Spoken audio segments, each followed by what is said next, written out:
Hi everybody, I am Thatnursingprof and welcome to my channel. In today's video, we're going to be talking about hyperthyroidism. So let's get into it. So the first thing I wanted to do in this video is do a little review of the thyroid gland. What is it? What does it do? So it produces many hormones. I'm not going to go through all of them in this video, but the big ones, T3 and T4. Hyperthyroidism is an excessive production, an overproduction of T4. So some things the thyroid gland does is it helps regulate things like your temperature, your heart rate, how we use fats and carbohydrates in our body. It helps regulate the production of protein and stimulates our nervous system. So it is very important. So when it's not functioning properly, this causes problems. What happens when you have too much T4, you have hyperthyroidism, it affects your metabolism, and your metabolism speeds up. And I know you might be watching this going, well, that sounds like a good thing. I wish I had a fast metabolism. And yeah, I get that. But this is not a good thing. It's not a healthy thing for your body. It increases your risk of having things like strokes and heart attacks. So you don't want to have hyperthyroidism. Some causes: Graves' disease, that's the big one. Thyroiditis, or an excessive amount of iodine in your diet. And who's at risk? Those who have a family history, female gender, or having other chronic conditions like type 1 diabetes. A helpful mnemonic you can use when remembering the signs and symptoms of hyperthyroidism is sweating. So the first S is for sweating. Your patients are going to be sweating more often. W is for weight loss, so unintentional weight loss. E is for emotional liability, so they're going to have a harder time controlling their emotions. They're going to be a little bit more sensitive, maybe a little bit moodier. And then the other E is for their eyes bulging. A is their appetite is increased, which makes sense because their metabolism is increased, so they're hungry, right? They're burning through everything so quickly, they need to eat more. T is for tachycardia, because remember their heart rate is going to be affected, it's going to be increased. I is for intolerance to heat, because remember their temperature is being affected. And then also for women, irregular menstruation, irregular menses.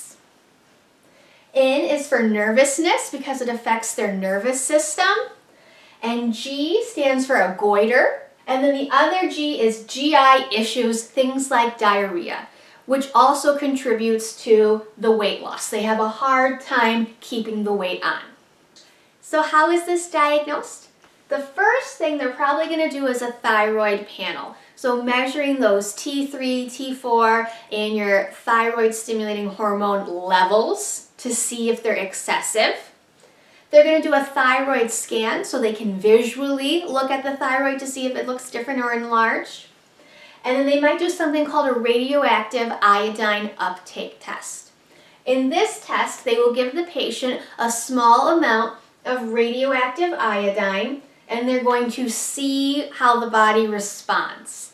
If it still has a very high level of uptake after the test has been given, they likely have something like Graves' disease.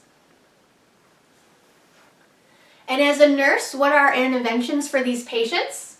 Well, because of that weight loss being a big symptom, we're going to weigh them every day. Monitor their vital signs, which makes sense, right? Because it causes an increase in their vitals. And typically they will get an EKG. The big issue, our big concern with people who have hyperthyroidism is a lot of times they can get atrial fibrillation, so AFib, and that can be very dangerous, right? Because that can lead to strokes and heart attacks and scary stuff like that. So keeping an eye on that is going to be a main priority for you as the nurse. Monitor for symptoms of thyroid storm. Thyroid storm is a very intense, increased, exaggerated form of hyperthyroidism. So they're going to have a really fast heartbeat, high fever, temperature instability, stuff like that. So keeping a lookout for that to make sure our patient is not experiencing that. Administer meds as ordered. Some meds, they might be prescribed, anti-thyroid meds. The purpose of this type of medication is to get the thyroid to calm down, right? Because that's what it's doing. It's overproducing. So the anti-thyroids try to get it to produce at normal levels. Beta blockers. Beta blockers don't actually have anything to do with the thyroid itself. That's not the purpose of this med. This med is used to treat those symptoms like the tachycardia. And then radioactive iodine.